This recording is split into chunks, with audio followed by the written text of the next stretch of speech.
A memorial now stands on the grounds for the Dozier School for Boys, a place where former students say they were abused and beaten. Some did not survive the abuse. The school operated for more than 100 years before it was closed in 2011, following more than 500 former students coming forward saying they were physically, mentally, and sexually abused. Several survivors were in attendance at a memorial dedication just hours ago. ABC 27's Ariel Schiller was at that dedication. She joins us live from where it happened. Ariel, how was that ceremony?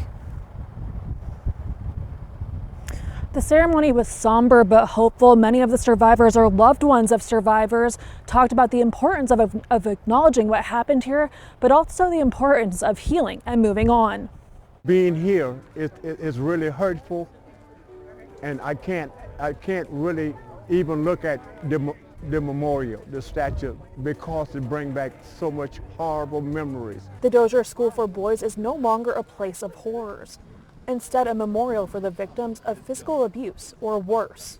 Survivors known as the White House Boys remember the days as a child growing up at the state-run reform school. Charles Fudge is one of those survivors of the abuse that happened at the school. I endured, on my third day here, the worst beating of my life. Fudge says he was sent to the school when he was 12 years old because he was skipping school and smoking cigarettes, and he stayed there for 9 months before he got to go home. He says the memorial is a reminder of what he endured as a young boy. It's overwhelming. I couldn't walk past the bed or even get close to it. Cecil Gardner is also a White House boy. He was sent to the school when he was 14 for 9 months. He says even though there's acknowledgement of what happened at the school, he hopes reparations will come soon. A lot of our brothers are dead and gone, would not see it, but we're still hoping that the state of Florida will do the right thing.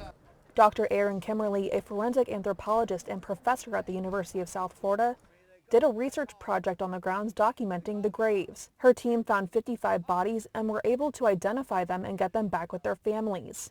They were also able to collect stories of what happened at the school, adding it's important for the site to be memorialized. This is so much a story of what happened to children and people in the criminal system before civil rights. I mean, these are children that were ultimately arrested and convicted and sent here without their families knowing about what happened to them. They didn't have lawyers.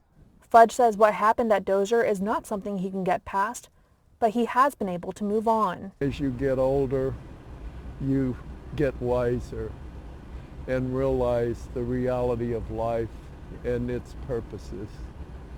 And yes, it was a bad thing that happened here, but I thank God I'm a survivor. Dr. Kimberly told me she's planning to have an exhibit on what happened at Dozier travel the state, but it is still in the works at this time. There's also plans for a museum on the grounds here at Dozier. Reporting live in Marianna, Ariel Schiller, ABC 27.